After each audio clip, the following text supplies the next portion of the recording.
Supreme court में आज दो बड़े अहम केसेस की समाअत हुई। इसमें एक तो मिसिंग पर्सनस का था और मिसिंग पर्सनस के अंदर जो है वो जितने भी बलूचिस्तान के मिसिंग पर्सनस को लेकर दिल में दर्द रखते हैं उनको सुप्रीम कोर्ट ने जो है वो बड़ी टिका टिका के सुनाई है। और जो मौक़िफ़ है, जो किसी भी नेशनल कोर्ट का मौक़िफ़ होना चाहिए, वो उन्होंने आज दिया कि दुनिया में कहीं ऐसे होता नहीं कि प्राइवेट मिलिशिया बनाकर अपने ही मुल्क के ख़िलाफ़ जो है वो आप शुरू हो जाए। और इस मुल्क में ऐसा हुआ। और जो वकील साहब इस केस को लेकर आए थे, शोएब शाहीन साहब, उनके मुतालिक सुप्रीम कोर्ट ने कहा कि बेसिकली आपका पूरा केस ही पॉलिटिकली मोटिवेटेड है। उन्होंने यहाँ तक मिसाल दी कि शेख रशीद जो है वो कहाँ से उन मासूमीन की लिस्ट में आ गए जिनके लिए आप आवाज़ उठा रहे हैं यहाँ पे। फिर उन्होंने आमना मसूद जंजुआ जो हैं, जिनके अपने हस्बैंड कई साल पहले बलूचिस्तान से लापता हो गए थे, उनको सुनने के लिए कोर्ट ने कहा कल आपको सुनेंगे, क्योंकि उनके नज़दीक उनका जो ओपिनियन है वो शोएब शाहीन की दरख्वास्त जो है, जो कि एक प्रो पीटीआई दरख्वास्त थी, उससे बेहतर होगा और अनबायस्ड होगा। नैब में नवाज शरीफ साहब के हवाले से, बल्कि नैब भी नहीं, जो कोर्ट के हवाले से उनकी ताहियात नाअहली है, उसके ऊपर आज केस की इब्तिदा हुई है और आई थिंक वो 4 तारीख तक जो उसका फ़ैसला हो जाएगा। और तमाम एडवोकेट जनरल जो थे सूबों के, उन्होंने जो हमारे मेन अटॉर्नी जनरल हैं उनसे इस बात पे इत्तफाक किया कि जो वो प्ली ले रहे हैं वो उससे एग्री करते हैं। और अटॉर्नी जनरल के आर्गूमेंट सुन के ऐसा लग नहीं रहा कि वो किसी भी लिहाज से नवाज़ शरीफ की ताहियात नाअहली के अंदर कोई रुकावट बनेंगे। तो आई थिंक 4 जनवरी को नवाज़ शरीफ साहब को ये मसला भी चल जाएगा पता कि वो ताहियात नाअहल नहीं है, और आखिर रुकावट जो है उनके जहन से भी निकल जाएगी, दिमाग से भी निकल जाएगी, उनकी सियासत से भी निकल जाएगी और वो इलेक्शन में आ जाएंगे। इस वक्त एक और बड़ा अहम केस जो ग़ालिबन कल लगना है सुप्रीम कोर्ट में, वो है लेवल प्ले फील्ड के हवाले से। पाकिस्तान में इस वक्त जो है वो लेवल प्ले फील्ड की बाज़गश्त है, और उस बाज़गश्त में जो है वो ये कहा जा रहा है कि एक पार्टी को जो है लेवल प्ले फील्ड नहीं मिल रही और उनके कागजात नामजदगी जमा नहीं हो रहे, अगर जमा हो रहे तो रिजेक्ट हो रहे हैं, उनके एतराज़ात की कॉपियाँ उनको नहीं मिल रही, और इस तरह का इलेक्शन होने नहीं जा रहा। प्रॉब्लम इसमें सिर्फ ये है कि मैं आपके सामने 2 पर्सपेक्टिव्स रख देता हूँ इस वक्त। एक पर्सपेक्टिव तो ये है कि लेवल प्ले फील्ड जो है वो नहीं मिल रही, और पाकिस्तान में ऐसा इलेक्शन हुआ नहीं जिसके अंदर जो है पार्टी का सरबरा जो है उसको भी इलेक्शन में आने का मौका नहीं मिल रहा, उस पार्टी को भी तहत कर दिया गया है। उसकी 2nd 3rd टायर लीडरशिप्स जो है वो इस वक्त जो है वो कहीं नज़र ही नहीं आ रही, या तो इस्तेहकाम पाकिस्तान पार्टी के सुपुर्द हो गई हैं, वो इलेक्शन में हिस्सा नहीं ले रही, वो मफरूर हैं, इश्तिहारी हैं, रूपोश हैं या जेलों में। तो ये उनके साथ बहुत ज़्यादती हो रही है, और इस तरह के होने वाले इलेक्शन जो है उनसे कोई खैर निकलनी नहीं है, क्योंकि पॉपुलर मैंडेट ये पर्सपेक्टिव समझता है कि वो पाकिस्तान तहरीक इंसाफ के पास है, और उनको जब रोका जाएगा तो उसके नतीजे में जो गवर्नमेंट आएगी PMLN की बादी नज़र में, वो गवर्नमेंट जो है पॉपुलर गवर्नमेंट नहीं होगी। इसमें एक दूसरा मौक़िफ़ भी है, और वो मौक़िफ़ जुड़ा हुआ है पाकिस्तान के दिफाई इदारों के साथ। जो जंग जिसका आगाज़ इमरान खान साहब ने किया, जो बयानिया उन्होंने बनाया, और 1.5 साल जिस तरह लोगों के जहन साजी की, उसके बाद लोगों को लेके वो निकले, वो नहीं भी थे, उन्होंने कहा अगर मैं नहीं भी होऊंगा तो आपने यहाँ मुबैना तौर पर यहाँ अटैक करना है, और फिर वहाँ अटैक हुआ। और वो सारी की सारी मिलिट्री इंस्टॉलमेंट्स थी, उनमें कोर कमांडर लाहौर का घर हो, या उसमें GHQ हो, या उसके अंदर फैसलाबाद का ISI का ऑफिस हो, हर जगह फ़ौज के ऊपर अटैक किया गया, फ़ौज की वर्दियों की बेतौकरी की गई, उनके मुजस्मे उठा के बाहर फेंके गए। पाकिस्तान की सिर्फ डिफेंस लाइन जो है वो फ़ौज नहीं है, पाकिस्तान की प्रोटेक्शन की लाइन जो है वो भी फ़ौज है। तो अगर अपने मुल्क के अंदर फ़ौज अपने आप को प्रोटेक्ट नहीं कर सकती तो वो लोगों को क्या प्रोटेक्ट करेगी? उस प्रोटेक्शन लाइन के ऊपर जो है ये दूसरा पर्सपेक्टिव जो है, ये पर्सपेक्टिव करोड़ों पाकिस्तानियों का भी है, ये पर्सपेक्टिव इस्टेब्लिशमेंट का भी है। तो उस प्रोटेक्शन लाइन को पाकिस्तान तहरीक इंसाफ के सरबराह ने जो है वो क्रॉस किया, तो अब उनको लेवल प्ले फील्ड नहीं मिल सकती। और लेवल प्ले फील्ड का मतलब ये नहीं है कि वो कानून से मुबर्रा है, वो आइन से मुबर्रा है, वो इदारों के ऊपर चढ़ दौड़ें। अभी आपके सामने जो फुटेज चल रही है ये आज कोर कमांडर लाहौर के घर की है। आज ये आपको मैं इसलिए रिसेंट फुटेज दिखा रहा हूँ कि ये जिस तरह रैंसैक किया गया, जिस तरह अटैक किया गया पाकिस्तान की दिफाई लाइन पे, पाकिस्तान की प्रोटेक्शन की लाइन के ऊपर। उसके बाद दूसरा पर्सपेक्टिव ये है कि ऐसे लोगों को जो है वो लेवल प्ले फील्ड देनी नहीं चाहिए। इस पर आज डिबेट करें, क्योंकि कल सुप्रीम कोर्ट के अंदर यही मामला खड़ा होना है। सुप्रीम कोर्ट के पास कोई और जुरिस्डिक्शन तो होती नहीं है, ये तो होती है वो फैसला दे सकते हैं, लेकिन ग्राउंड के ऊपर अगर इलेक्शन कमीशन फाउल प्ले कर रहा है, ग्राउंड के ऊपर अगर ROs फाउल प्ले कर रहे हैं, ग्राउंड के ऊपर अगर इंटेलिजेंस एजेंसीज और पुलिस बकौल तहरीक इंसाफ के उनके साथ बेहतर सलूक नहीं कर रही, इवन हैंडेड नहीं हो रही, उनके लोगों को उठाया जा रहा है, तो सुप्रीम कोर्ट कुछ नहीं कर सकती। ये ऑल आउट वॉर है। और इस वॉर के अंदर जो है जहाँ तक मैंने तारीख़ पाकिस्तान का मुताला किया, राइट स्टार्टिंग फ्राम 1979, चाहे इस्टेब्लिशमेंट गलती पे हो या पॉलिटिशियन गलती पे हो, इस जंग के अंदर जो है वो पॉलिटिशियन जो है उसको बहुत सिवियर कॉन्सिक्वेंस भुगतने पड़े। भुट्टो साहब was hanged, Nawaz Sharif was exiled, और उसके बाद जब इनकी पावर भी हुई या इनकी गवर्नमेंट्स भी आई तो कोई 10 साल बाद, कोई आफ्टर 13 ईयर्स, कोई आफ्टर 11 ईयर्स, तो ये ऐसा हुआ नहीं कि उनको फौरी तौर पे गवर्नमेंट मिल गई हो। तो तहरीक इंसाफ के लिए बड़ी ताज्जुब की बात होगी और हमारे लिए भी कि अगर इस इलेक्शन के अंदर वो जीत भी जाए, उनको इक्वल मौका भी मिल जाए और उसके बाद जो है वो अपनी हुकूमत भी बना लें। ये दो पर्सपेक्टिव आपके सामने रख दिए मैंने, इन पे आज डिबेट करेंगे हम और देखते हैं कि हमारे जो इंटेलेक्चुअल्स हैं बेसिकली वो क्या सोचते हैं। बिरिश सलीम साहब मेरे साथ मौजूद है, मज़हर अब्बास साहब मौजूद हैं, अता तारड़ साहब मौजूद हैं। बिरिश, एस्टैब्लिशमेंट का ये जो माइंड है कि लेवल प्ले फील्डिंग को नहीं देनी, आपके नज़दीक ये माइंड है उनका? वैसे आपने मुझे बताया, मुझे तो नहीं ऐसा लगता। फैक्ट्स पे बात कर लेते हैं। सबसे पहले तो फैक्ट, पिलडेट की रिपोर्ट, मैं अभी आपके शो के लिए आ रही थी, रास्ते में देखी। पिलडेट की रिपोर्ट ये कहती है कि कोई ऐसा उम्मीदवार इन इंतखाबात के लिए नहीं आया अभी तक जिसके कागजात नामजदगी जमा ना हुए हों। ये पिलडेट की रिपोर्ट है। सर्वेज ये बता रहे हैं कि 2018 के मुकाबले में आज 2024 के जो इलेक्शंस हैं उसके लिए 10.4% ज़्यादा कागजात नामजदगी हासिल हुए। ये जो इस्टेब्लिशमेंट का बयानिया जो मैंने अभी आपके मुंह से सुना, या दूसरा पर्सपेक्टिव कह लें आप। हाँ, या दूसरा पर्सपेक्टिव आप कह लें। ये सवाल मैं अपने तमाम तर पैनलिस्ट से पूछती हूँ। माशाल्लाह जर्नलिस्ट भी मौजूद हैं, इसमें पॉलिटिशियन भी मौजूद हैं।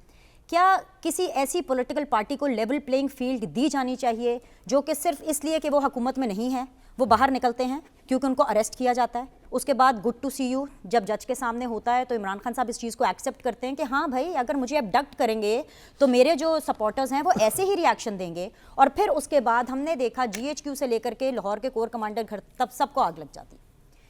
इंपॉर्टेंट चीज़ ये है कि मैं बहैसियत एक पाकिस्तानी, मैं ये समझती हूँ कि फ़ौज इमरान खान की नहीं है, फ़ौज नवाज शरीफ की नहीं है, फ़ौज मेरी है। यहाँ लाहौर में लाहौर का जो कोर कमांडर का घर है, एग्जैक्टली पूरे पाकिस्तान के लाहौर के कोर कमांडर का घर हम सबके पैसों से चलता है, यह हमारा घर है। मैंने तो कभी ये नहीं सोचा था और इस्टेब्लिशमेंट ने भी ये नहीं सोचा होगा कि जिस इमरान खान साहब को वो 2018 में बैक कर रहे थे, उनके उम्मत मुसल्मा के लीडर के सपोर्टर इतने बेहरा रबी का शिकार होंगे कि ना सिर्फ वो लाहौर के कोर कमांडर के घर को जलाएंगे, उनकी जो अलामती वर्दी है उसकी पेटियां नापेंगे गाड़ी के ऊपर चढ़ के, उसके अलावा लाहौर के कोर कमांडर के घर के अंदर घुस करके फ्रिज में से खाने तक निकालेंगे और उन खानों को जो एडिबल चीज़ें हैं उनको फेंकेंगे, उसकी बेहुरमती करेंगे।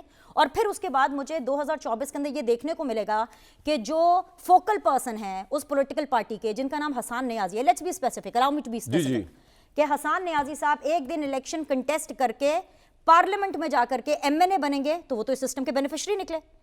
और दूसरी चीज़ ये मैं चीज़ एक क्लियर करना चाहती हूँ आवाम को याद कराने के लिए, the boys don't work like this.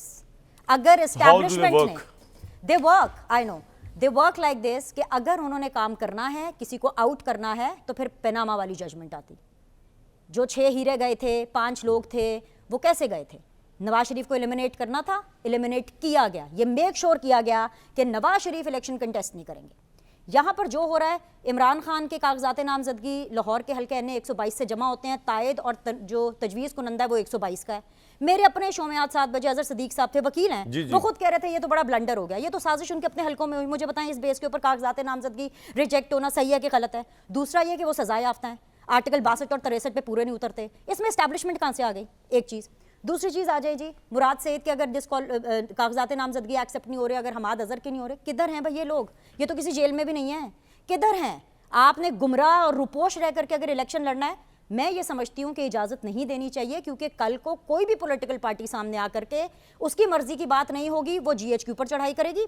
आपका पर्सपेक्टिव ये है कि लेवल प्ले फील्ड के नाम पे तहरीक इंसाफ को परमिशन नहीं मिलनी चाहिए? और मेरा पर्सपेक्टिव ये भी है कि लेवल प्लेइंग फील्ड के नाम के ऊपर पाकिस्तान तहरीक इंसाफ झूठ बोल रही है, वो ड्रामे कर रही है। 1024 कागजात नामजदगी ऑन रिकॉर्ड है कि PTI के रिजेक्ट हुए ऑन दीज टेक्निकल ग्राउंड्स, ठीक है, और उन्होंने 3 गुना ज्यादा कागजात नामजदगी जमा कराए थे। ये आपका पॉइंट आ गया। ये मेरा point. Mazhar Abbas sahab, would you agree with her कि इतने जराइम की फहरिस्त इतनी लंबी है तहरीक इंसाफ की कि लेवल प्ले फील्ड एक तो मांगनी नहीं चाहिए, मिल नहीं सकती, otherwise criminology and rightism would be justified, और सेकेंडली ये कि लेवल प्ले फील्ड का तो मसला कोई नहीं है, उनको तो कागजात नामजदगी जमा कराने से लेके हर चीज़ उनको मिल रही है। बदर साहब। अच्छा, शुक्रिया कामरान। पहली चीज़ तो ये कि जो आपने ज़ाहिर है इब्तदाइया में जी जी आज जो कुछ सुप्रीम कोर्ट में हुआ, तो बेसिकली शोएब शाहीन ने तो मुझे बहुत डिसअपॉइंट किया जी। क्योंकि मुझे तो हमेशा ही उनके करते हैं। पास सवालात के जवाब नहीं थे। हाँ, उनके पास सवालात के जवाब नहीं थे। मिसिंग पर्सनस का बहुत बड़ा केस है और जर्नलिस्टों का भी जिक्र आया, इमरान रियाज खान का आया, तो कादी फायद ईसा ने मतीउल्लाह जान का भी जिक्र किया। जी। मेरा ख्याल है वहाँ मुझे नहीं पता कौन जर्नलिस्ट, ज़ाहिर है हमारे सारे कोर्ट रिपोर्टर्स भी मौजूद थे। आई डोंट नो मतीउल्लाह मौजूद थे, मती मौजूद थे या नहीं थे, लेकिन कल इसकी दोबारा होगी। मैं ज़रूर ये चाहूँगा कि सलीम शहजाद की जो जुडिशल कमीशन की रिपोर्ट है जी, उसकी जो रिकमेंडेशंस हैं वो ज़रूर देखी जाएँ। हयातुल्लाह ख़ान की रिपोर्ट आज तक हमें नहीं पता चला मिनिस्ट्री ऑफ इंटीरियर में कहाँ छुपी हुई है।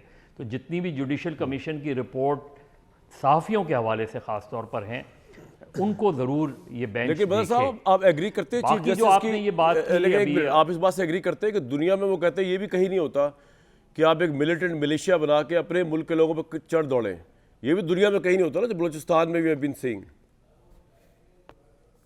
बिल्कुल नहीं होता। सवाल ये पैदा होता है कि फिर ये रियासत की जिम्मेदारी होती है ना। वो तो मसला कर रहे हैं, ये फिर होता अब वो है जब कि करते हैं तो फिर इसका ह्यूमन राइट्स बीच में आ जाती है। नहीं, उसका एक मिनट कामरान, उसका एक बैकग्राउंड भी देखना पड़ता है। ये जो बलूचिस्तान का इशू है, ये कल वज़ीर आज़म को भी मैं सुन रहा था और मेरे पास बहुत सी ऐसी पुरानी चीज़ें पड़ी हैं कि 60s में भी बलूचिस्तान डे मनाया गया था। जी, 60s में, ये बात नहीं कर रहा मैं, 60s में भी बलूचिस्तान डे मनाया गया था against the arrest of political prisoners. तो ये इतना इजी इशू नहीं है। वज़ीर आज़म साहब ने जिसको लताड़ना था लताड़ दिया। आप जज्बाती हुए थे प्राइम टेररिज्म और मिनिस्टर। पॉलिटिक्स को अलग अलग होकर देखना ठीक पड़ेगा। है। बिल्कुल। अच्छा, अब सर अभी मेरे जो सवाल ये पे आ बात जाए। हो रही थी कि अभी ये बात हो रही थी कि लेवल प्लेइंग फील्ड नहीं मिल। देखिए, जुर्म और सियासत को अलग अलग देखना पड़ेगा।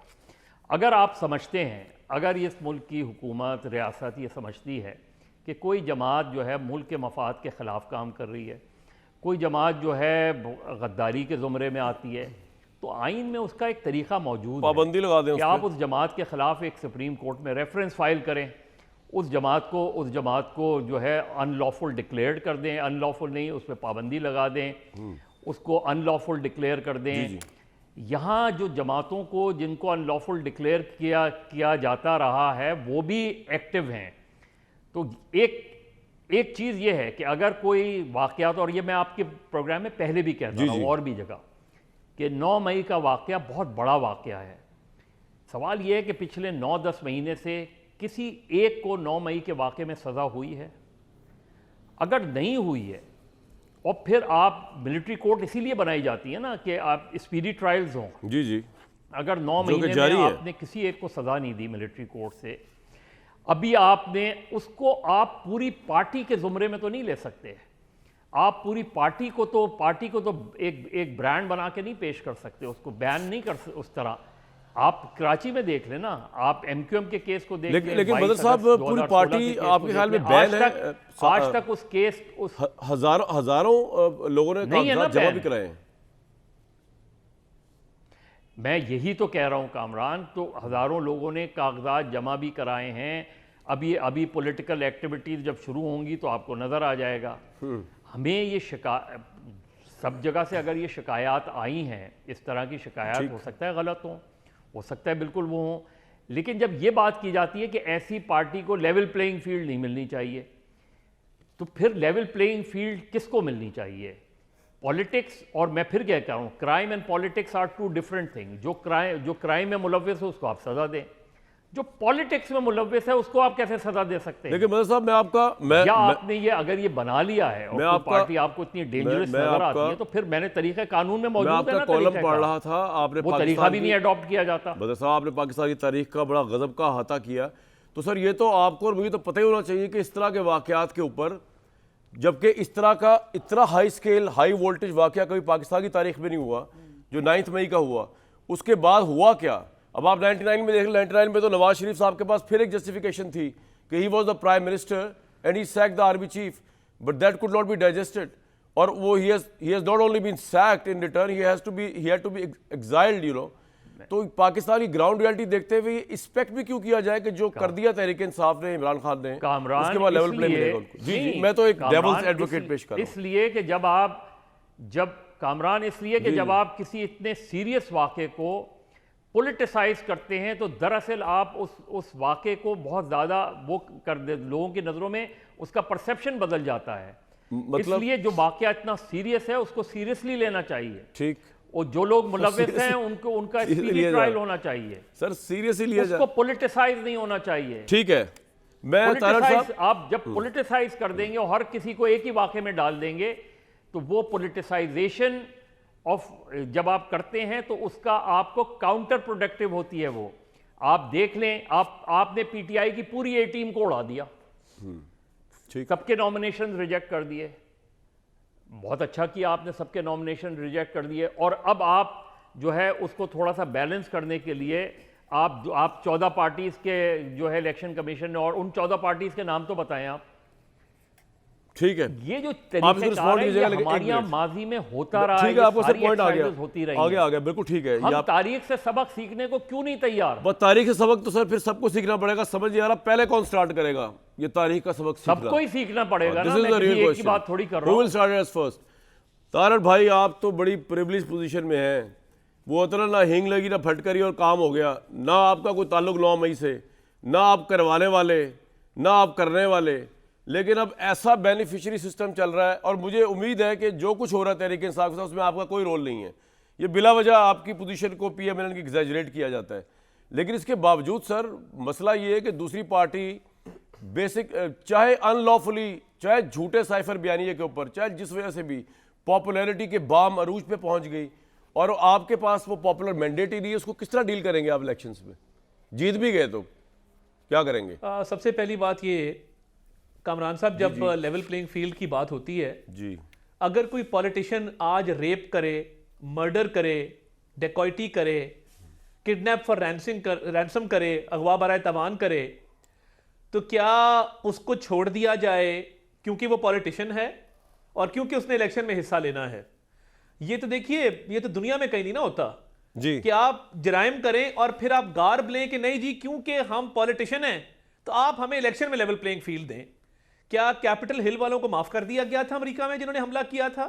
और मुझे ये बताइए कि जब जीएचक्यू पे हमला हो रहा था तो एक सियासी जमात ने ये प्ली ली कि ये जीएचक्यू पे पहला हमला नहीं है, इससे पहले टीटीपी ने भी हमला किया था। अब जब एक सियासी जमात बजाते खुद दानिस्ता तौर पे अपने आप को कलदम तंजीमों के साथ कंपेयर करे और कहे कि क्योंकि एक कलदम तंजीम ने भी ये किया था हम भी ये कर रहे हैं तो ये जस्टिफाइड है, पहली बात तो ये हो गई। दूसरी बात ये है कि देखिए, इमरान खान साहब को एक आदत थी लाडलाइज्म की, लाडलापन की, कि उनकी ग्लेरिंग मिस्टेक्स, ये शुरुआत यहां नहीं होती, ये शुरुआत तब होती है जब Saqib Nisar Niazi offshore services limited company के केस में ये कहता है। दूसरा पॉइंट दोबारा बताइएगा, एक बात बताएं, ये मैं और ये बेलिश साहिबा या मजहर अब्बास साहब, ये अगर ये सारी बातें करें ना तो हमारा पर्सपेक्टिव ही डिफरेंट है। It is very objective perspective on our part. आप जब ये बात कर रहे हैं, आपके तो अपने ऊपर बड़े इल्जाम, आपसे आपकी पार्टी बड़े इल्जाम लगे हुए हैं, स्टार्टिंग राइट फ्रॉम जब कहा था नवाज शरीफ साहब डिक्टेशन नहीं लूंगा, and then it got worse in 99 when he sacked the army chief, then it became again worse with the Dawn leaks. तो आप आज तो ये बात कह रहे हैं, कल आपकी गवर्नमेंट आएगी, कल फिर आपकी एस्टेब्लिशमेंट झगड़ा होगा, तो कल are you sticking to your guns, are you sticking to your point जो हम इस वक्त दे रहे हैं कि इलेक्टेड प्राइम मिनिस्टर जो उसकी पावर क्या डॉन लीक्स में, जी जी, क्या डॉन लीक्स में परवेज रशीद साहब से इस्तीफा नहीं लिया गया? क्या मुशाहिदुल्लाह खान साहब मरहूम ने इस्तीफा नहीं दिया था? आप मुझे बताइए कि हमारे जो भी गिले शिकवे रहे हों, नहीं, लेकिन तारड़ साहब नहीं, आपने अटैक नहीं किया, मैं अटैक की बात नहीं कर, अच्छी बात आपने नहीं किया, तभी आप लोग अब सर्वाइव भी कर रहे हैं अभी तक। मैं ये कह रहा हूं कि डॉन लीक्स में आपने इस्तीफा लिया या इस्तीफा नहीं लिया, आपने लिया, उसके बाद हुआ क्या?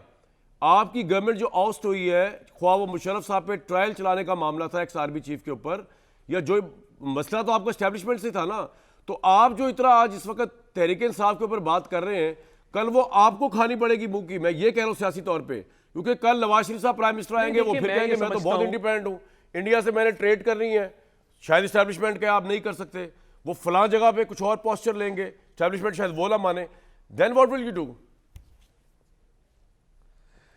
हमारा मुतालबा क्या था? वोट को इज्जत दो। और वो उसका मतलब क्या था कि एक लाडले को लाया गया, उस लाडले को लाने के लिए फील्ड से सबको आउट किया गया, वो फ्रैंकेनस्टाइन बन गया। उसने वो स्टेप्स लिए कि जिसके तहत आप इस्टेब्लिशमेंट को ब्लेम नहीं कर सकते। जहांगीर तरीन को निकाला फॉर एग्जांपल, उस पे मुकदमे बनाए, अलीम खान को निकाला, उन पे मुकदमे बनाए, इनकी बेटियों पर मुकदमे हुए जी। तो जो ग्रास रूट लेवल के पॉलिटिकल वर्कर थे उनको साइडलाइन कर दिया। अब तहरीके इंसाफ जो बनी थी 2017 में 16 में, वो एक गैर फितरी अमल के नतीजे में बनी थी। और जब वो सर बन बात गई, ये कि वो तो उन आप लोगों छोड़ को देना, जब वो निकाला पाकिस्तान की गया, आवाम देखेगी। मैं तो उससे आगे आप मैं आ रहा हूं उस आप तरफ। एक मिनट मैं इसी आ पे रहा हूं। मैं उस एक तरफ आ रहा इकट्ठे हूं। जवाब दीजिएगा ना, इकट्ठे। लाडलाइज्म पे तो बात ही ना करें ना। अब तो आपकी जो अभी कुछ महीने पहले की कोalition पार्टनर थी पाकिस्तान पीपल्स पार्टी, वो कह रही है कि बेसिकली ये जितने आप बातें इमरान खान के हवाले से बता रहे हैं, अब वो सारी आप पे अप्लाई हो रही हैं।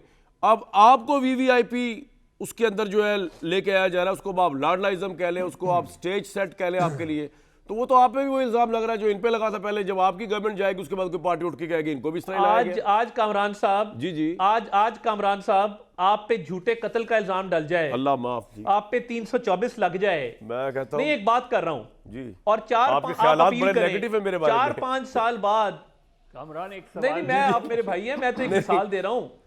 आप ही को अगर वकील एक करूंगा, आप ही को झूठा वकील इल्जाम करूंगा आप पे लग जाए, जी जी जी जी अगर एक झूठा इल्जाम लग जाए और 4 साल बाद अदालतें कहें कि ये इल्जाम कामरान शाहिद साहब पर झूठा लगा था और आपको बरी कर दें, तो क्या वो लाडलाइज्म होगा? या जिन झूठे लोगों ने, जिन जालिमों ने नहीं वो तो खैर आपका अगर नाम मुझे झूठा एफआईआर के अंदर इनकॉर्पोरेट इफ आई किया एम बीन था, एग्जेम्प्टेड तो वो देखिए, तो that won't be a cheating, वो तो लाडलाइज्म नहीं होगा। लेकिन बात ये हो रही है मेरे भाई के, देखिए ना, मैं यही बात कर रहा हूं ना, हमारी पनामा की अपील हो, जी जी, हमारी एवनफील्ड की अपील हो, हमारी अल अजीजिया की अपील हो, अगर तो हमने 1 साल पहले दायर की तो आपकी बात मान ली, आप दुरुस्त कह रहे हैं। अगर 5 साल से वो अपील्स पेंडिंग थी और 5 साल से हम ये गवाही दे रहे थे कि अरशद मलिक की वीडियो आई, शौकत अजीज सिद्दीकी की स्टेटमेंट आई, पॉइंट आ गया ये आपका। सारे केसेस जो बनाए गए थे ये एक लाडले को लाने के लिए बनाए गए थे, तो फिर किस बात का लाडलाइज्म? आप प्रॉब्लम क्या है तरीके माय इंसाफ का? फ्रेंड योर पॉइंट हैज लाडला होने रीच्ड की मी इतनी वेरी आदत वेल है कि प्रपोजर सेकेंडर भी गलत हो, प्रपोजर सेकेंडर भी गलत हो, तब भी कहते ठीक हैं है। अच्छा आप level मजहर playing साहब का field सवाल चाहिए। लेके जवाब दे दीजिएगा। और देखिए जो मजहर अब्बास साहब ने बात की, आखिरी बात सुन लें जी जी जी, कि मिलिट्री कोर्ट का ट्रायल क्यों नहीं चल रहा? क्योंकि सुप्रीम कोर्ट ने स्टे दे दिया। सुप्रीम कोर्ट ने 2 दफा इंटरवीन किया। किसी और सियासतदान का केस बता दें जहां पे सर सुप्रीम आपका कोर्ट पॉइंट ने आ गया, ट्रायल कोर्ट को हिदायत की बिल्कुल हो आ गया मेरे कि भाई। आपने तोशाखाना उनका नहीं सवाल ले चलाना, लें जरा जल्दी से, आपने मिलिट्री कोर्ट्स नहीं चलाने। उनका सवाल ले लें, उसके बाद मदर साहब कुछ कहना चाह रहे थे, आप बताइए।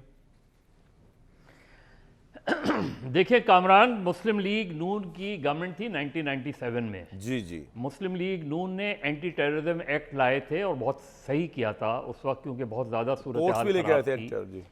उसमें क्या लिखा हुआ है, और अता ताड़र साहब मुझसे ज़्यादा बेहतर जानते हैं, मैं तो लॉयर नहीं हूँ, तो लॉयर हैं। उसमें लिखा है कि 1 हफ्ते में फैसले होंगे। ठीक, नहीं हो पाए 1 हफ्ते में फैसले।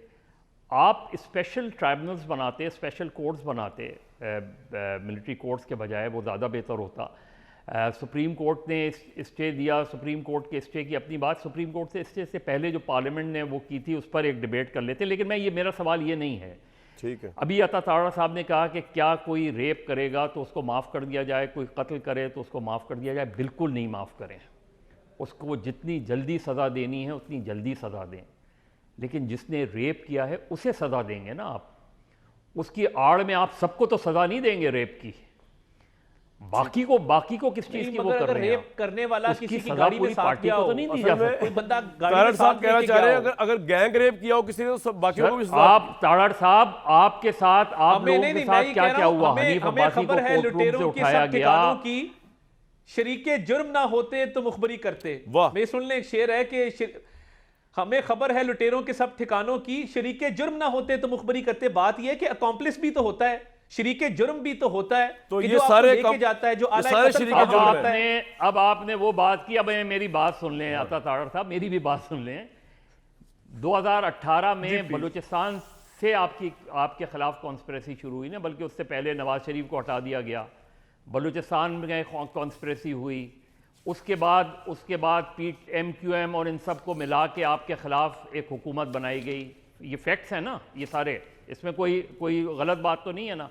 वो सारे लोग आपका हिस्सेदार बने या नहीं बने, वो सारे लोग जिनके बारे में आप लोग 2018 में ये कहते हैं कि ये लोग उस सारी साजिश का हिस्सा थे, इनको मिला के पीटीआई तो सर आपका पॉइंट क्या है मदर साहब, आप कह रहे हैं कि इमरान खान को मिला के आपने वो बंद रखे, कॉन्फिडेंस नहीं लेकर उनकी पूरी पार्टी को तंग ना करे, आप यही कह रहे हैं सर? नहीं, यही तो कह रहा हूं कि हम नहीं सीखते सबक सीखे भाई, सीखे सबक। अच्छा तारिक साहब आज आपको सिखा के भेजूंगा यहाँ से, मदर साहब हमारे उस्ताद हमारे साथ मौजूद है। नहीं देखिए, सबक क्या सीखना, हमने तो देखिए बलोचिस्तान में जो कंस्पिरेसी हुई, क्या हमने सनाउल्लाह ज़हरी साहब को वापस लिया? क्या हमने जनरल कादिर बलोच को वापस लिया? क्या आज वो हमारी पार्टी के फ्रंट रनर हैं? बात ये है कि हमने तो अपना हाउस इन ऑर्डर किया जी। और देखिए जिस लाडले को लाया गया था, कौन था वो लाडला पीछे आपको पता है कि उसका एस्टैब्लिशमेंट थी, हमने कब उसमें सियासी हाथ जो थे, आपको मुझसे ज्यादा पता है कि वो कौन से पीछे सियासी लोग मुलव्विस थे, आपको ये पता है कि कौन से एस्टैब्लिशमेंट के लोग थे। क्या आपने उसके बाद जनरल बाजवा को तौसीह नहीं दी? वोट को इज्जत दो। असल में मैं बताता हूं, अता तारिक साहब जो थे ना, बात है, अता तारिक साहब की लीगल एडवाइस ये थी कि वोट को इज्जत तो गई भाड़ में, पहले बाजवा साहब को एक्सटेंशन दो ताकि इमरान खान को तो फारिग करे। क्यों जी, तारिक साहब खुल के बताए ना। नहीं देखिए, मैं ये समझता हूं कि जब उस वक्त की स्टैब्लिशमेंट ने अपने आप को बाद में न्यूट्रल डिक्लेयर किया, सुधर गई, कहा गया कि न्यूट्रल तो जानवर होता है। नहीं देखिए ना, उन्होंने क्या कहा, उन्होंने कहा जी हम न्यूट्रल हैं। वो गवर्नमेंट इमरान खान की जो बजट पास कराने के लिए भी फोन कराती थी। यार मदर साहब आपको ना एक अलग सेशन दूंगा मैं एक मिनट सर, ब्रेक का टाइम तक मैं एक लेक्चर सेशन रखवाता हूं एनडीयू के अंदर, और उसमें मदर साहब मैं आपको आपकी ना ब्रेन वॉशिंग की जरूरत है। आपको समझ नहीं आ रही मामलात क्या है, ना आप रियल पॉलिटिक्स समझ रहे हैं, ना आप ग्राउंड पॉलिटिक्स समझ रहे हैं। मैं खुद आपको लेक्चर दूंगा, यूनिवर्सिटी में बुलाऊंगा, I lecture you and then I make the point clear कि ये है क्या। मैं तो हैरान हूं कि 50 साल हो गए आपको रिपोर्टिंग करते, आपको समझ नहीं आ रही। बदल जाएं। आप तो मुझ जैसे बंदे के साथ फाइट करें हेड ऑन तो मैं आपको छोड़ू ना। आपने फौज पे अटैक कर दिया, अब आप ये एक्सपेक्ट करें लेवल प्ले फील्ड होने नहीं देंगे। क्योंकि मेरी साहिबा जवाब दें इस बात को, मदर साहब ने बात की बिल्कुल नहीं होनी चाहिए। मदर साहब ने बड़ी इंटरेस्टिंग बातें की। इनका पर्सपेक्टिव है, हमारे भी उस्ताद हैं। मेरा पर्सपेक्टिव कौन सा, मैं मार्च से लेकर आई हूँ, हालात हजरात को देखते हुए मेरा पर्सपेक्टिव है, बिल्कुल है। नॉमिनेशन पेपर्स रिजेक्ट हुए, इमरान खान के नहीं बाकी लोगों के भी। ट्राइब्यूनल्स है ना, ट्राइब्यूनल्स में कौन बैठा है कामरान भाई? कौन बैठा है? हाई कोर्ट्स के जजेस। कौन सी हाई कोर्ट? अभी सुप्रीम कोर्ट तक जाएंगे। जी कौन से हाई कोर्ट्स जिनके अंदर तो वो अडयाला में बैठे खान साहब का फैन क्लब है कि नहीं? पेशावर से रिलीफ मिल रहा है कि नहीं मिल रहा? लाहौर हाई कोर्ट से मिल रहा है कि नहीं मिल रहा? इस्लामाबाद हाई कोर्ट से मिल रहा है कि नहीं मिल रहा? इवेंचुअल रिलीफ मिलेगा, लेकिन जो असल बात जो मदर साहब ने की कि क्राइम को और पॉलिटिक्स को अलग अलग देखना पड़ेगा। नहीं, अगर पॉलिटिशियन ही क्राइम करे तो कैसे? मैं तो कह रही हूं अलग अलग देखना पड़ेगा। मैं मजहर साहब ने बोला कि फर्स्ट ईयर की लीडरशिप, आपने उन सब के नॉमिनेशन पेपर रिजेक्ट कर दिए। उनके नॉमिनेशन पेपर इस वजह से रिजेक्ट नहीं हुए किसी के भी कि भाईजान ये 9 मई लिखा हुआ है, वो इस वजह से रिजेक्ट हुए टेक्निकल एरर्स, बंदे लोग मौजूद नहीं हैं, रुपोश हैं, कोई बाथरूम में छुपा है, कोई घर के पीछे छुपा है, कोई किसी और के घर में छुपा है, कोई पाकिस्तान के अंदर पता नहीं कहां छुपा है। लेकिन मदर साहब ये कह रहे हैं कि ऐसे हालात ही क्यों पैदा हो गए, ये छुपे हुए हैं, ये क्यों नहीं आ रहे बाहर? Very good question. ये वैसे मैंने मदर साहब के सवाल नहीं सुना, ये आपका सवाल है, ये आपकी शरारत है, but I like this question, I will respond this. मेरा सवाल नहीं है, आई नो मजहर साहब, आई नो मजहर साहब, ये मेरा सवाल नहीं है, कामरान का सवाल है। आपके जो लाशऊर में चल रहा है, maybe I am wrong, लेकिन बादियों नजर में मुबैना तौर पे जो जर्नलिस्टिक लैंग्वेज है, ये कामरान शाहिद और उनके अंतर्यामी किस्म के सवालात, लेकिन बड़ा अच्छा सवाल है। और हाइपोथेटिकली स्पीकिंग, हमें नहीं पता कि जमान पाक के बिल्कुल साथ में एक ग्राउंड थी, उस ग्राउंड के अंदर खेमे लगे हुए थे, उन खेमों को इमरान खान साहब की इंस्ट्रक्शंस पर मुराद सईद ऑपरेट कर रहे थे, शरियार आफरीदी साहब उनको ऑपरेट कर रहे थे। अगर ये किसी के लिए कोई नई चीज़ है तो मैं आपको ये बावसूख ज़राए से खबर दे रही हूँ, मैं आपको ये भी बावसूख ज़राए से खबर दे रही हूँ कि जब ये सब कुछ चल रहा था, मुल्क के आर्मी चीफ मुल्क में मौजूद नहीं थे। उनको बताया गया कि ये सब आ रहे हैं अटैक करने के लिए, तो उन्होंने कहा गोली नहीं चलेगी, गोली नहीं चलेगी। ये भी मैं आपको बहुत बावसूख ज़राए से बता रही हूँ कि ये चीफ अवामी स्टाफ का ऑर्डर था कि मेरे किसी पाकिस्तानी पे गोली नहीं चलेगी। ठीक, अच्छा, अब आ जाएं जी हाइपोथेटिकली स्पीकिंग कि अगर मुराद सईद साहब पता चल गया 9 मई हो गया और ये तो बहुत डिजास्टर हो गया, तो उल्टा पड़ गया। अगर उस टाइम पर मुराद सईद, हमाद अजहर, जितने भी लोग उस टाइम पे अभी जो रूपोश हैं वो आकर के अगर सरेंडर करते, 9 महीने हो चुके हैं, अभी सजा तो नहीं हुई ना किसी को, वो हो सकता है एक एक दो दफा बेल पे बाहर आ चुके होते, इस टाइम पे नॉमिनेशन पेपर का रौला ही ना मचता। अब फर्स्ट ईयर की लीडरशिप ही ये ब्लंडर्स कर रही है, ठीक तो है, हम इसमें मुझे एक क्या ब्रेक कर के सकते लिए हैं? जाना जरूर। पड़ेगा और उसके बाद कंटिन्यू करेंगे इसको। बेसिकली एजाज एहसन साहब जो जमान पार्क में रहते हैं वो तो बल्कि सुप्रीम कोर्ट से टकरा गए, उसकी दीवारों से सर मार रहे थे, कह रहे थे कि भाई ये फौज ने गोलियां क्यों नहीं चलाई इनके ऊपर, जिसपे जस्टिस बंदयाल साहब ने कहा कि मुझे इतना अफसोस हुआ आपकी इस पर्सपेक्टिव पे कि आप अपनी फौज को कह रहे हैं कि तहरीक इंसाफ पे गोलियां। कंटिन्यू रखेंगे जी। इसके बावजूद इलेक्शन जो है वो कंट्रोवर्शियल ऑब्वियसली नहीं होना चाहिए, ना उसे करना चाहिए और ना होना चाहिए। ब्रेक के बाद वापस आता हूँ।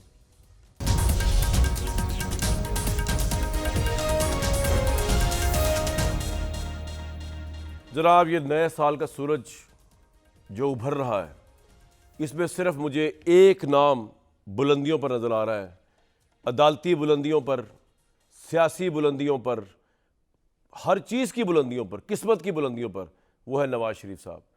मेरा ये पर्सपेक्टिव है कि नवाज़ शरीफ साहब से आप लड़ सकते हो, उनके मुकद्दर से नहीं आप लड़ सकते। क्या क्या कुछ नहीं हुआ उनके साथ, और उसके बाद वो दोबारा वापस आए अवाम में, और ऐसे अवाम की वजह, लेकिन वो दोबारा गए भी उसी जल्दी से, क्योंकि वो उनकी फिर हरकत और सकरात ऐसी रही कि ऑब्वियसली वो ज़्यादा टाइम नहीं निकाल सके। इसमें हो सकता है नवाज शरीफ साहब का कोई कसूर ना हो, सिस्टम का कसूर हो, लेकिन प्रॉब्लम ये है कि आज यहाँ सिस्टम चेंज करने को कोई तैयार नहीं है। वो उस पर ब्लेम गेम, वो उस पर ब्लेम गेम, वो कह रहा है जी वहाँ से साइकिल शुरू करें, कोई आज यहाँ से स्टार्ट करना नहीं चाह रहा कि जी पिछले को छोड़े आगे स्टार्ट करें। तो तारण मेरे भाई, आप भी उसी विशियस सर्कल के अंदर घूमी जा रहे हैं। तारीख का क्या कहूँ मैं, ये कमरान भाई देखिए, आप शायद 21 अक्टूबर की नवाज शरीफ की तकरीर पूरी नहीं सुन सके।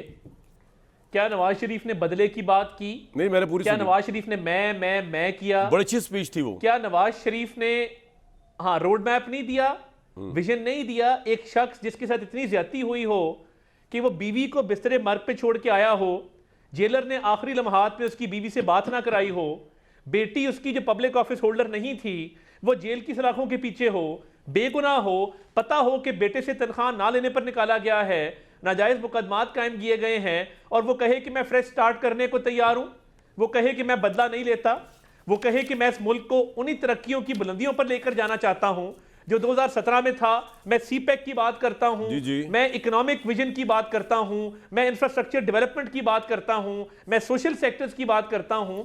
तो मुझे बताइए कि और वो क्या करे? लेकिन वो तो बात तारण भाई, बात ये है कि इलेक्शन से पहले तो आपकी क़यादत अच्छी बातें करती है, मसला शुरू होता है जब आपको प्राइम मिनिस्टरशिप मिल जाती है। तो मैं ये कह रहा हूं कि वो तो अजर मिनल शम्स नजर आ रहा है कि आपको मिलने लगी है। मैं आपको पहले ही प्रेडिक्ट कर दूं कि 4 तारीख को फैसले में सुप्रीम कोर्ट आपकी नाअहलियत भी खत्म कर देगी नवाज शरीफ साहब की।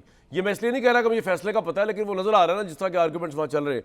तो कहने का मतलब ये कि अब आप जब हशाश बशाश होकर पूरी तरह क्लीन होकर दोबारा पावर में आएंगे, तब आप क्या करेंगे, कब तक रहेंगे कि दोबारा सिस्टम डिस्टेबलाइज करके कोई ऐसी हरकत कर देंगे, फिर इस्टेब्लिशमेंट झगड़ा कर लेंगे और घर चले जाएंगे? मैं ये पूछ रहा हूं सिर्फ, वो टाइम बता दें हमें कितना है आपके पास। मैं बड़ा क्लियर हूं कि मियां मोहम्मद नवाज शरीफ का जो विजन है, जो आगे की सोच है, जो उनका इलेक्शन मैनिफेस्टो है जी। देखिए, आप नवाज शरीफ के जितने प्रोजेक्ट्स हैं आज पाकिस्तान में से माइनस कर दें तो पीछे बहुत कम चीजें बचेंगी। वो आगे बात कर रहे हैं एक इकोनॉमी को रिवाइव करने की, फॉरेन एक्सचेंज रेगुलेशन की, ट्रेड के हवाले से। तो मैं नहीं समझता कि मियां नवाज शरीफ जो हैं वो इस पाकिस्तान के मसाइल के अलावा कोई और उनकी प्रायोरिटी है, या वो कोई बदले की बात कर रहे हैं। कोई बदले की बात नहीं है, उनका सिर्फ एक मिशन है कि पाकिस्तानियों की जिंदगी को लेकिन वैसे एक बात बताएं तारक साहब, ऑनेस्टली एक बात बताएं, अगर ये तमाम लोग कागजात नामजदगी रिजेक्ट ना हो, जिनमें शेख रशीद भी है, अली मोहम्मद खान भी हैं, हमाद अजहर भी हैं, अगरचे मेरा इनसे कोई लव लॉस नहीं है, ये उस लीडरशिप के साथ खड़े हुए थे जो पाकिस्तान की स्टेट और फौज के खिलाफ बयानियां बना रही थी, और मैं उस वक्त भी शोज में इनको कहा करता था कि आप ज्यादती करें इस मुल्क के साथ, ये आपकी पर्सनल ईगो है जिसके आगे आपको कुछ नज़र नहीं आ रहा। लेकिन इसके बावजूद सवाल जो आपसे है कि ये नईम पंचोता हो गए, शानदाना गुलजार हो गई, खुरम लतीफ़, ये अगर लोग आपके मुकाबले पे उतर आए, मुराद सईद हो गए, तो इलेक्शन में आपको भी तो लगता है ना कि आपके लिए बहुत चैलेंजिंग हो जाएगा, जीतना मुश्किल हो जाएगा। तो पॉपुलर मैंडेट तो ना हुआ ना आपके पास। नहीं, देखिए, अब आपने 2-3 नाम लिए जी, 2-3 नाम लिए, मिसालें सुन लें। शेख रशीद साहब की कैंपेन साकिब निसार ने चलाई, एफिडेंट केस में हनीफ अब्बासी को नाहल किया गया, उनको उम्र कैद की सजा सुनाई गई। शेख रशीद के लिए ओपन फील्ड थी। हमेशा शेख रशीद का और हनीफ अब्बासी का कांटेदार मुकाबला हुआ। हमाद अजहर को पिछली दफा महर इश्तियाक हमारे उम्मीदवार जीते हुए थे, उनको थाने में बंद कर दिया गया, उनको बाकायदा कैंपेन नहीं करने दी गई। आखिरी दिन जब इलेक्शन डे था, डबल स्टैंप पे लगा के ज्यादती ठीक हो रही है। आप ये आर्गुमेंट है ना आपका? नहीं, मैं ये नहीं कह रहा। मेरा आर्गुमेंट ये है कि इन उम्मीदवारों का आपस में कांटेदार मुकाबला होता रहा है। अब आप जमीन डिक्लेयर ना करें, आप अपने एसेट्स को कंसील करें, पॉइंट आ गया सर आपका। आपके पास प्रपोजल सेकेंडर ठीक ना हो, ठीक है, तो फिर आपके घर आके आपको कागजात नामजदगी, ये इतने लाडले ये चाहते हैं कि रिटर्निंग अफसर घर आए, मोहर लगाए और कहे कि आपने जितनी मिस डिक्लेरेशन की है मैं राइट ऑफ करता हूं। इतना लाडलिज्म मुल्क में चल नहीं सकता। कागज भरना लो आईक्यू का आदमी भी कर सकता है, तो इनको क्या प्रॉब्लम थी? कागज आपका पॉइंट आ गया, इतने बेवकूफ हैं। बिल्कुल। बिली साहिबा, कितना अर्सा चलेगी नून लीग की गवर्नमेंट गिवन द फैक्ट के, या कितना अरसे तक ये नहीं लड़ेंगे अगर ये बंद आ भी जाए पावर में? इसका जवाब तो अता तारड़ साहब ही दे सकते हैं, लेकिन मैं आपको ये ज़रूर बता सकती हूँ कि अता तारड़ साहब की जहाँ पर भी बात हुई है ना, मुझे लगता है इन्होंने उस बात को ना बहुत ज़्यादा अपने सर पे सवार कर लिया है, और उस चक्कर में ये लोग बाहर इलेक्शन कैंपेनिंग के लिए निकल ही नहीं रहे हैं। सही। मैं आपको सीरियसली एक बात बता रही हूँ कि बेशक एक तरफ रियासत मुखालिफ लोग हैं जिन्होंने फ़ौज पर हमला किया, उनके लिए तो कोई टॉलरेंस होनी नहीं चाहिए, नहीं होनी चाहिए लेवल प्लेइंग फील्ड, ये मैं अपना क्लियर आपको मौका बता चुकी हूँ। लेकिन दूसरी तरफ सियासतदानों को तो काम करना है ना। मियाँ साहब के साथ गलती हुई, हमने आवाज़ उठाई, हमने कहा गलत हुआ, मियाँ साहब को एक साजिश के जरिए निकाला गया, boys were at work, they did their job. अब मियाँ साहब वापस आ गए हैं, तो उनको अब काम करना चाहिए।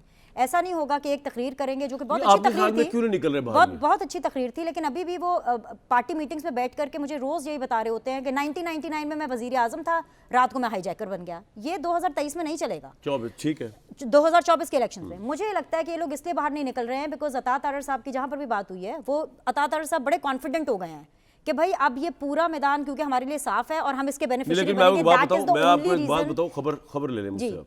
इस्टेब्लिशमेंट की मदद नहीं करेगी इलेक्शन में, अगर ये सोच रहे हैं। ये उनको समझाएं ना, ये इनको समझाएं। और मैं सिर्फ अता तारड़ साहब को ये समझाना चाहूंगी कि जब आपको कोई लेकर आता है ना, या अगर आप किसी के कंधों पर आते हैं तो फिर आप उनके साथ रेस नहीं लगा सकते। इमरान खान साहब ने भी यही किया, जिनके कंधों पर चढ़ के आए उसके साथ उन्होंने रेस लगानी शुरू कर दी।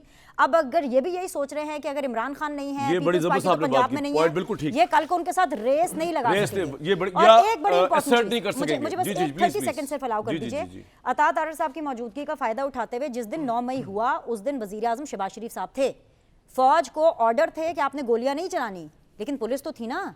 चलें, उस टाइम पे आप मॉब को नहीं रोक सके क्योंकि हालात ऐसे थे, लेकिन उसके बाद इन्होंने 9 मई वालों के लिए क्या किया?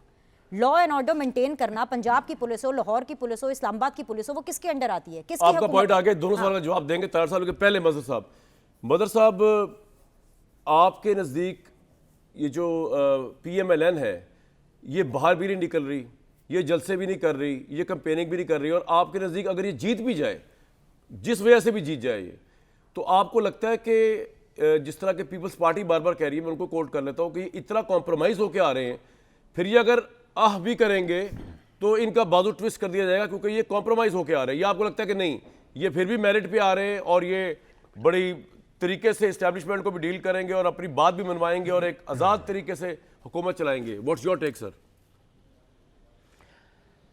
देखिए कामरान, PMLN या PDM से मेरे नज़दीक, हो सकता है मैं गलत हूँ, उनकी सबसे बड़ी सियासी गलती उनका 18 महीने हुकूमत करना थी। तहरीक इंसाफ या इमरान खान साहब की सबसे बड़ी गलती पंजाब और खैबर पख्तूनख्वा असम्बलियाँ डिज़ोल्व करना थी। इन दोनों बड़ी गलतियों का दोनों खुमियाजा भुगत रहे हैं।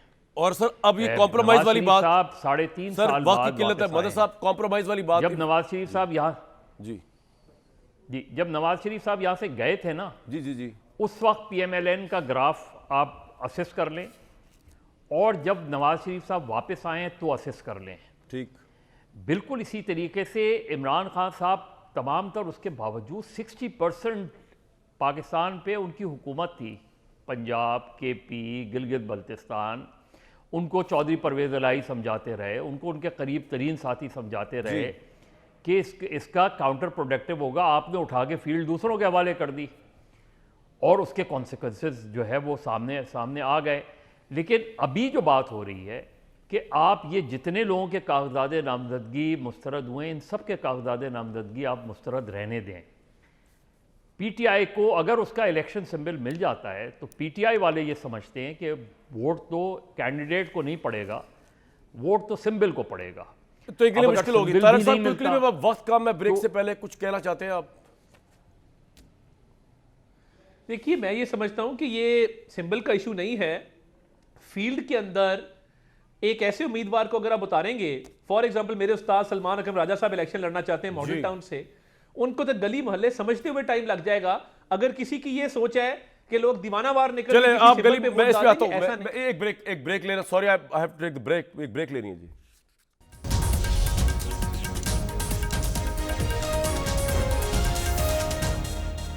भाई जितनी मैंने पाकिस्तान की हिस्ट्री समझी है, जिस तरह का हमला अफवाज पाकिस्तान पे कर दिया है, जिस किसी ने भी किया है, मुझे तो ये इलेक्शन लेवल प्ले फील्ड पे इसलिए होता नज़र नहीं आ रहा कि अदरवाइज़ जिन पे हमला हुआ ये उनके साथ ज्यादती हो जाएगी। बाकी विल सी 8 फरवरी और कल सुप्रीम कोर्ट की हेयरिंग भी है। मुझे दीजिए कल तक इजाज़त।